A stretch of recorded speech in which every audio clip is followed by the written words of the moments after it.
Hello, boys and girls. This is Teacher Leo and the house.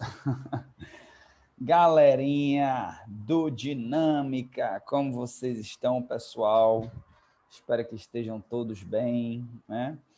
Essa aula da gente é uma aula de Geography. Esqueci de mudar meu background, mas dá tempo ainda, né, galera?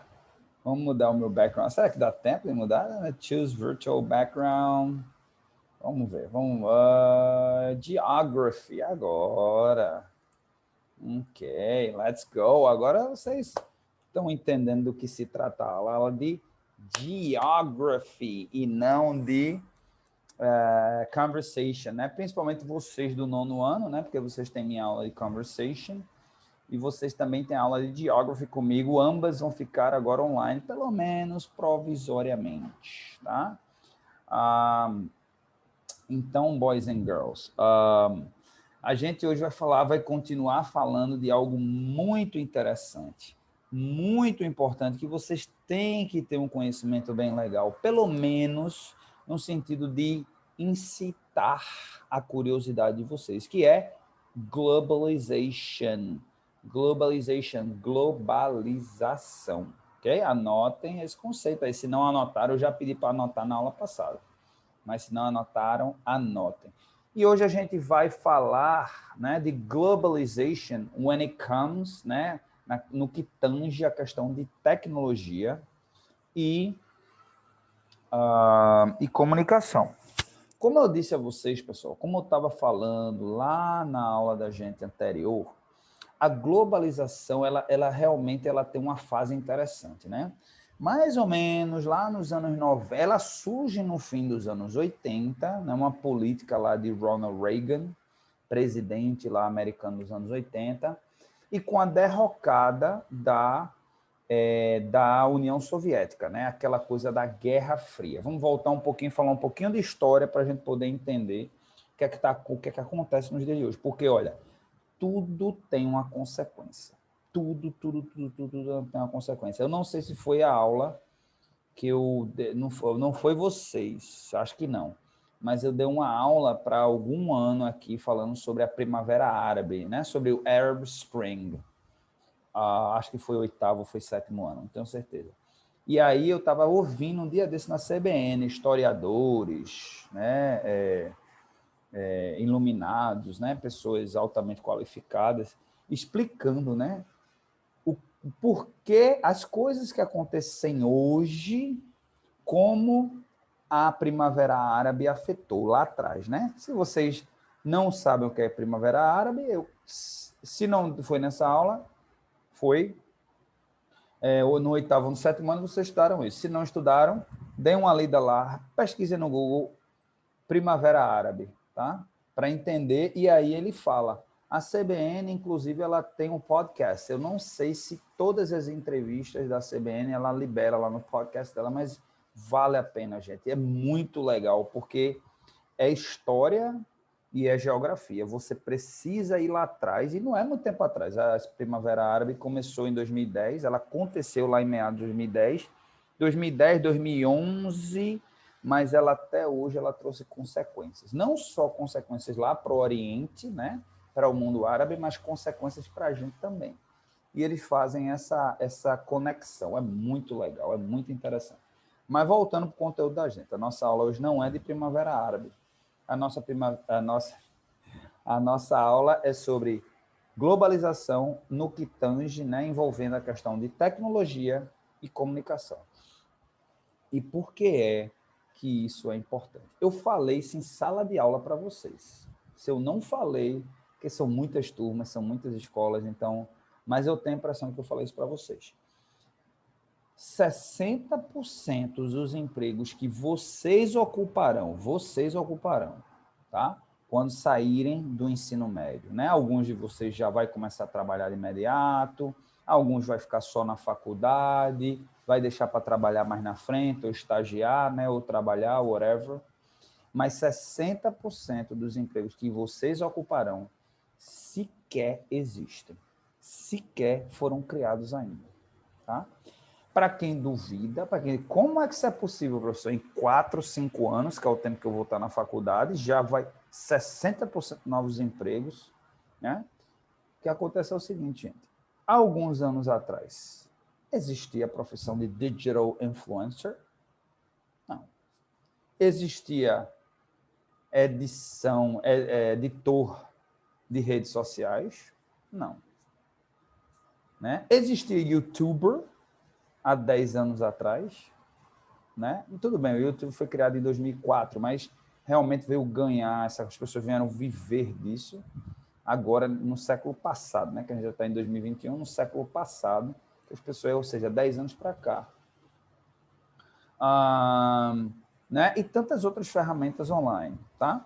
Então, por que eu estou falando isso? Veja só, eu estou primeiro indo lá na frente, lá no futuro, e agora eu vou começar a linha do tempo da gente vai ser o inverso. Sabe aqueles filmes em que você primeiro vê o fim do filme, ou próximo, a cena próxima do fim do filme? Estou tentando lembrar de algum filme agora que acontece dessa forma, em que você vê perto do fim do filme, aí você volta para poder entender, né? Tem filme, tem novela assim, né?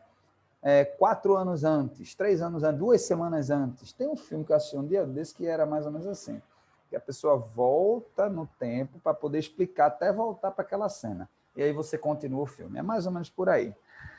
Então, a gente agora, aí a gente vai voltar lá para os anos 90, tá certo? E explicar. Reagan, né, com a derrocada da União Soviética, fim da Guerra Fria, né, não existe mais aquela coisa, ou você é União Soviética, ou você é Estados Unidos, o mundo era rachado no meio, agora o mundo é uma só tribo, debaixo de uma só tenda. O mundo é capitalista. E quem ganha com isso? Os Estados Unidos. Coincidência ou não, né, essa nova política americana de globalização, eu falei com vocês, essas empresas, né, incentivar as empresas a buscar novos mercados, né? Os Estados Unidos, eles pensavam assim, os Estados Unidos, até existia essa impressão, os Estados Unidos está saturado, né?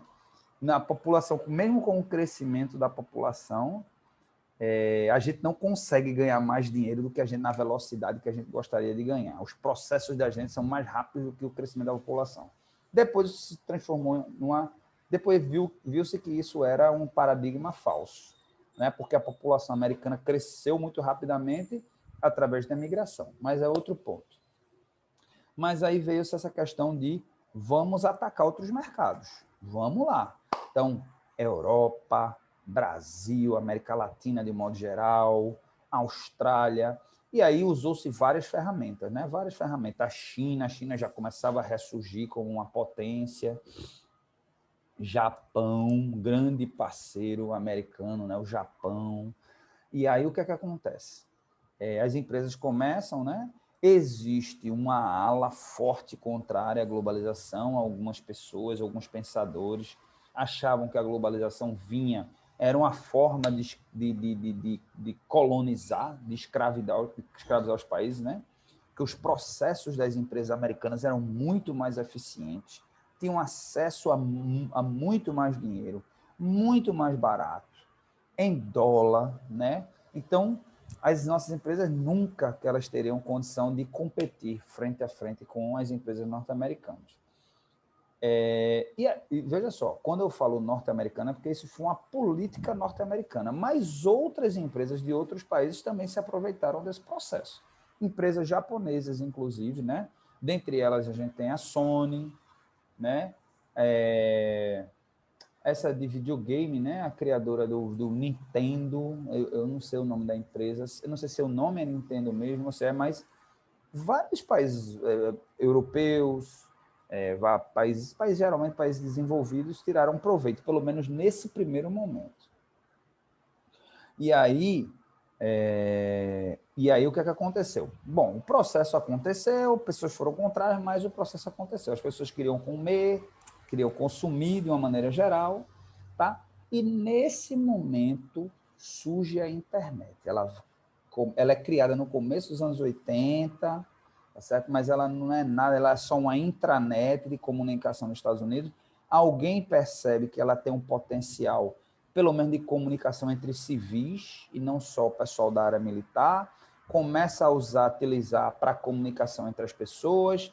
Mais na frente, aí vem a mudança do formato DOS, que é aquela tela preta, cria-se o Windows, e as pessoas começam a ver que tem uma oportunidade. Já você já consegue ver imagem, você já consegue escrever alguma coisa mais interessante, as pessoas começam a ver a oportunidade comercial com a internet. E aí, algo que com certeza absoluta nem o Reagan imaginou, Ronald Reagan, que visualizou isso daí, vamos botar nossas empresas para vender produtos e alguns serviços para o mundo, mas eu acho que era mais produtos, e aí surge a internet. E a internet vende agora o quê? Tecnologia e comunicação. Quando eu digo a internet, são as empresas de tecnologia, as empresas que vivem da internet, que vivem de tecnologia. É quase, hoje em dia, é quase a mesma coisa, né? Tecnologia não é internet. A internet é uma tecnologia. Mas, assim, quando se fala em tecnologia, e tecnologia de comunicação, 99,9% vai estar relacionada à internet. Até telefonia hoje é relacionada à internet, não é verdade?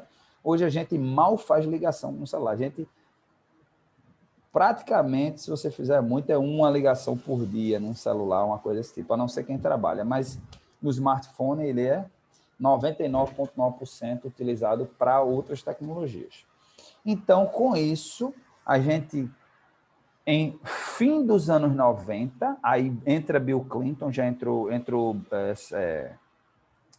George Bush Sr., não é George W. Bush, não é aquele que foi presidente ali no começo dos anos 2000, é o pai dele, lá em 88 até 92, e em 92 entra Bill Clinton. Bill Clinton vai até 2000, ele vai até 2000. E Bill Clinton, ele tem essa percepção, de dizer, epa, a internet é um mundo para se ganhar dinheiro, né? O governo americano. Bill Clinton, mas eu digo assim, o governo americano. E aí eles criam várias ferramentas para que empresas de internet, ó, explodam, né? Explodam a sua produção tecnológica, explodam as suas vendas, etc. e tal. Inclusive, criam uma bolsa de valores exclusiva para empresas de tecnologia e comunicação, que é a Nasdaq. Existe o Wall Street, que é, eu acho que vocês já ouviram falar, que é aquela bolsa de valores, a mais famosa do mundo, a que mais movimenta dinheiro no mundo, em Nova York, para empresas, de uma maneira geral. Aí eles criam a Nasdaq, exatamente para essas empresas se capitalizarem, né? Porque a bolsa de valores, ela tem essa função, ela tem a função de capitalizar as empresas. Caso vocês não saibam,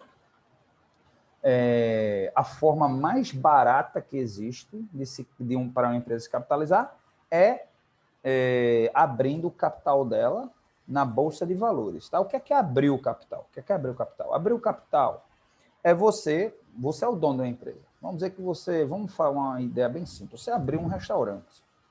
Você gerenciou muito bem, abriu outra unidade, outra unidade, outra unidade, outra unidade, daqui a pouco você está com 20, 30, 40, 50 restaurantes.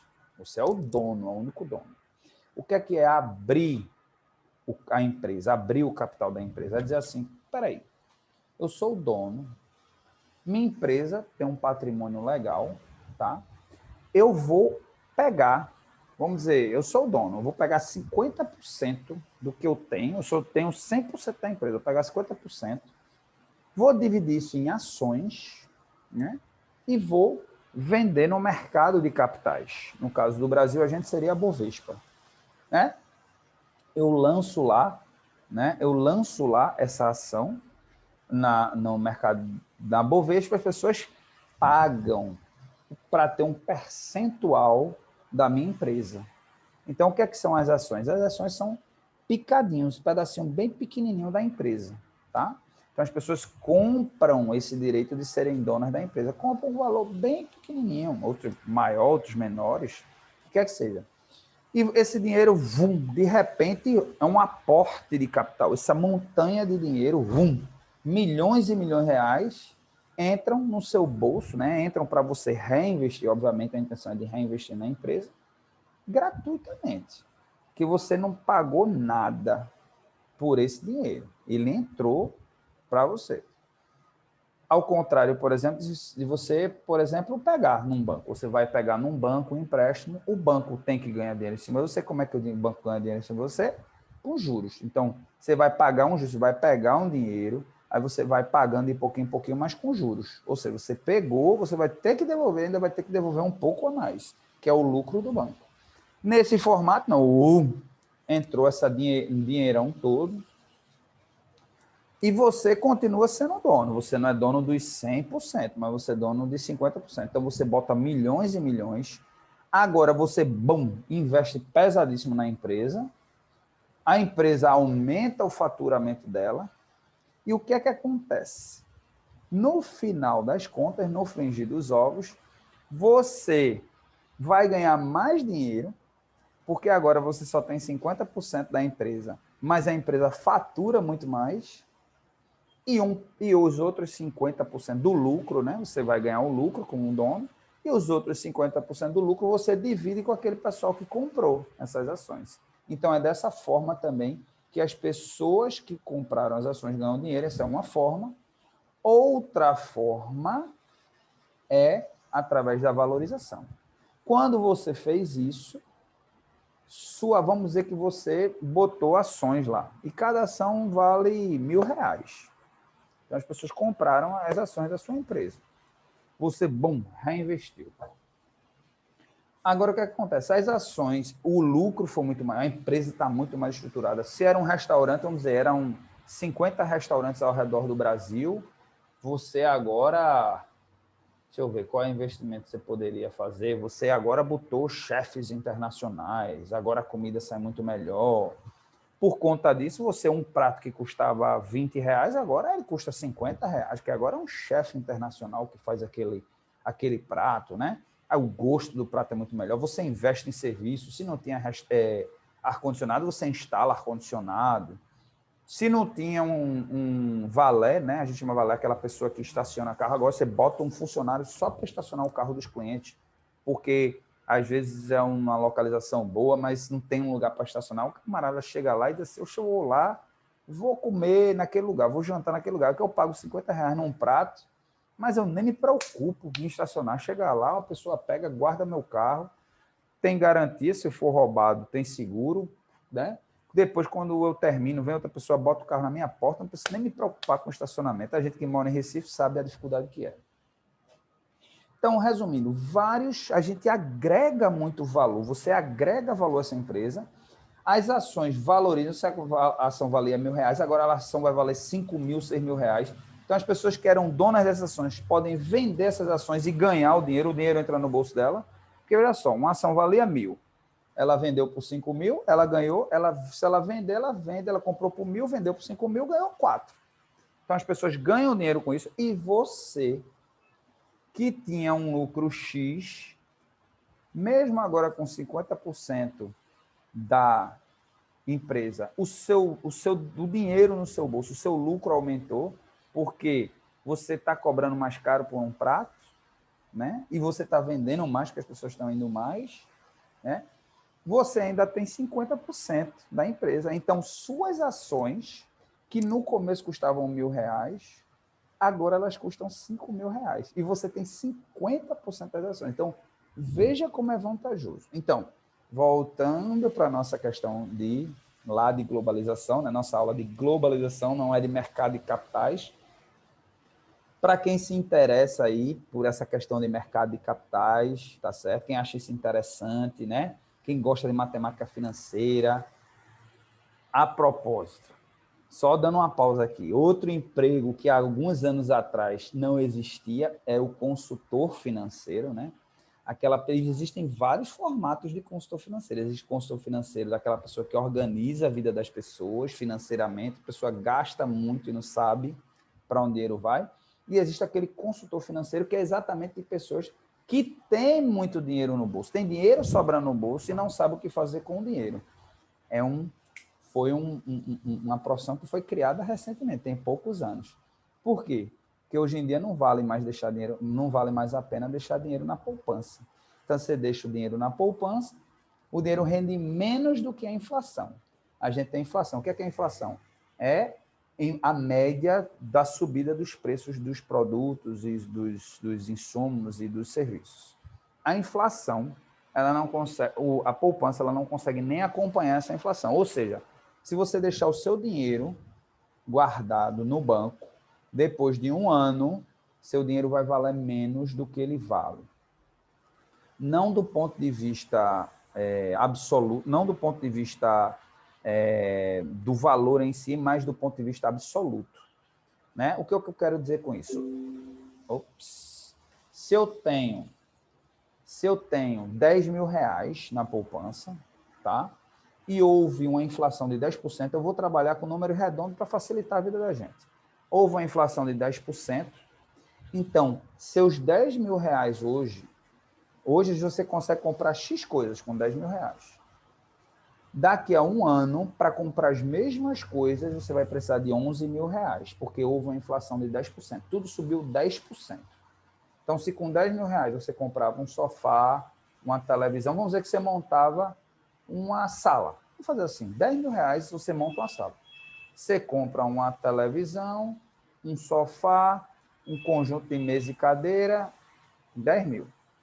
Daqui a um ano, porque a inflação foi de 10%, você vai precisar, tá, de 11 mil. Então, se você deixa o seu dinheiro na poupança, vamos dizer que a poupança rende 6% ou 7%. Então, você vai ter, se você deixar esses 10 mil na poupança, você vai ter 10.600 reais. Ou seja, você está 400 reais mais pobre. Esse dinheiro já não tem a mesma capacidade de comprar as coisas que tinha há um ano atrás. Então, surge a profissão do consultor financeiro para investimentos, tá?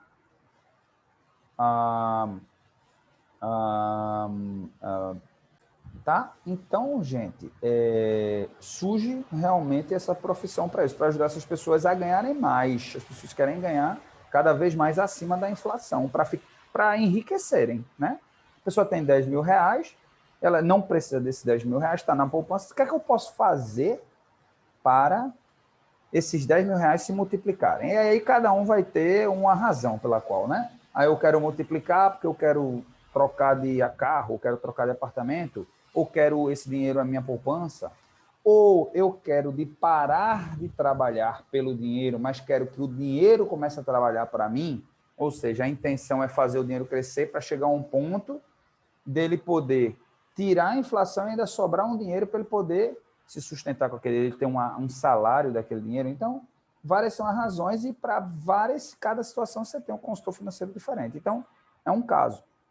Mas voltando para a questão da comunicação. Então, a gente volta, a gente sai ali. Então, a Nasdaq é criada ali em meados dos anos 90, meio para o fim dos anos 90, as empresas se capitalizam de maneira espetacular. Existe uma bolha, as pessoas entram num frenesi, o mundo vai ser da internet, tudo vai ser online, isso nos anos 90.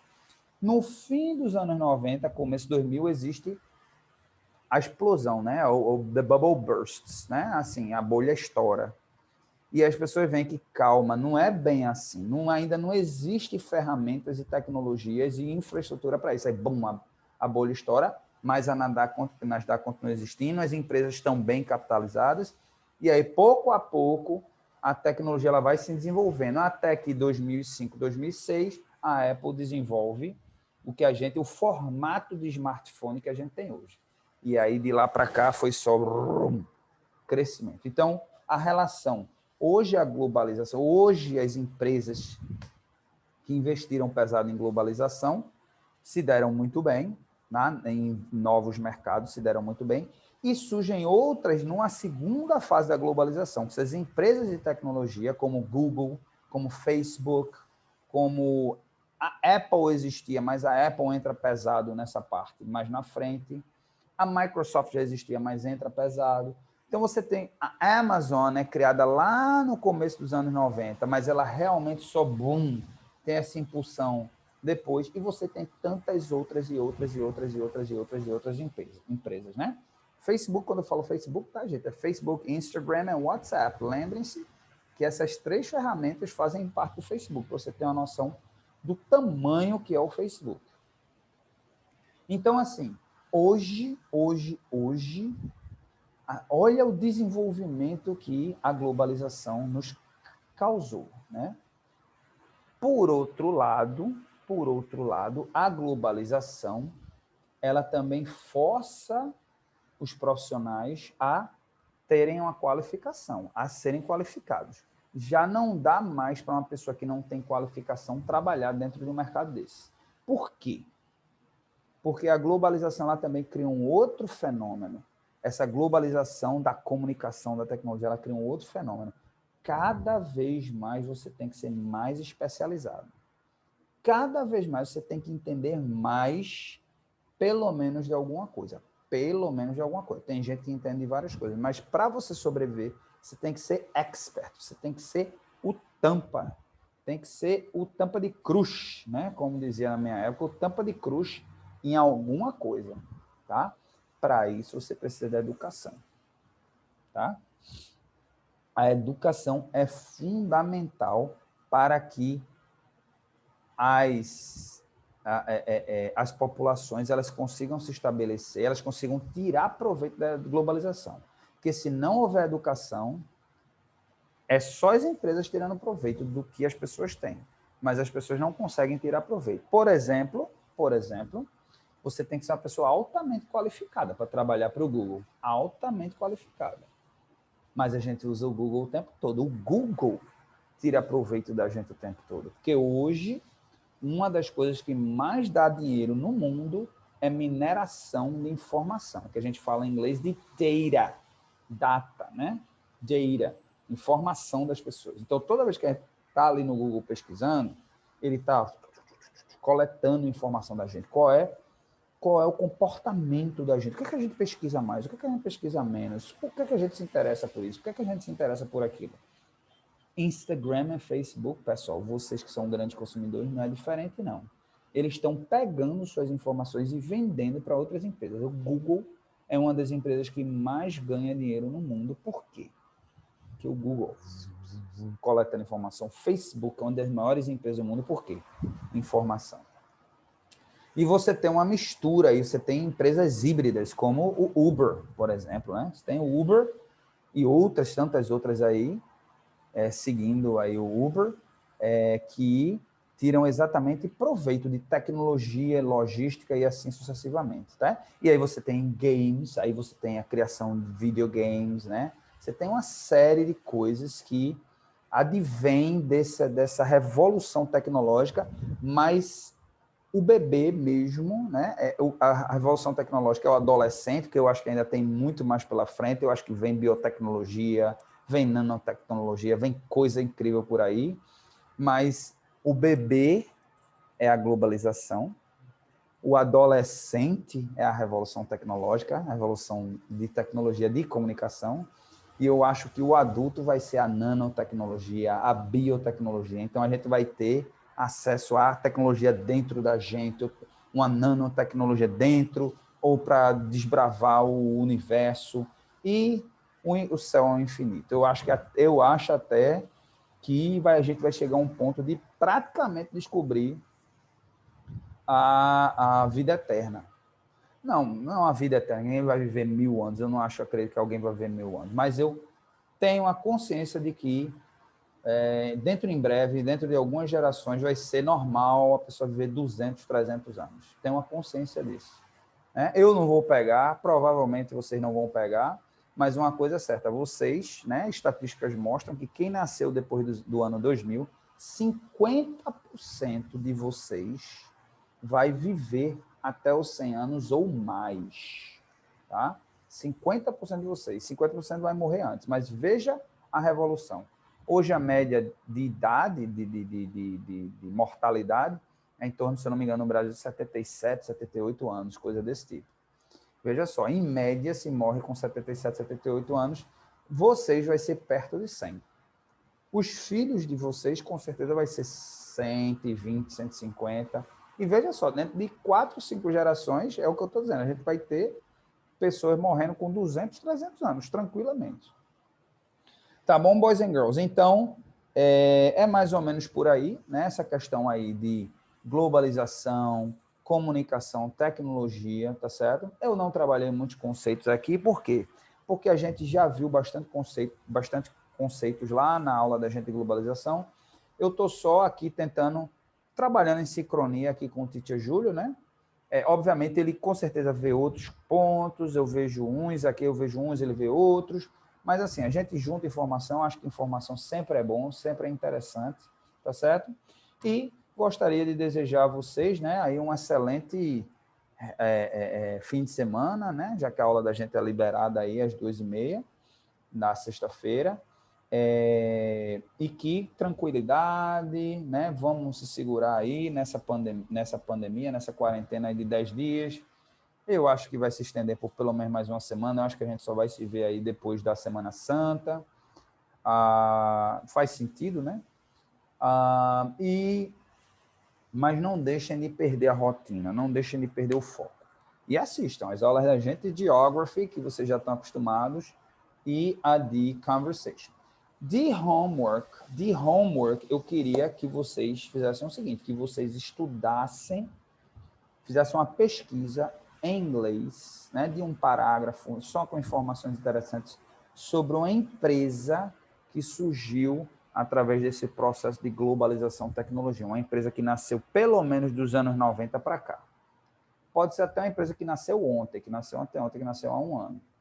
Mas é uma empresa que, pelo menos, anos 90 para cá, é de uma Amazon da vida, né? Uma Amazon da vida para cá. Ok? Pesquisem num website em inglês, alguma coisa desse tipo, e mandem lá via Class App, tá certo? Também a mensagenzinha está indo lá para lembrar vocês da nossa aula. Ok, boys and girls? See you later, alligators.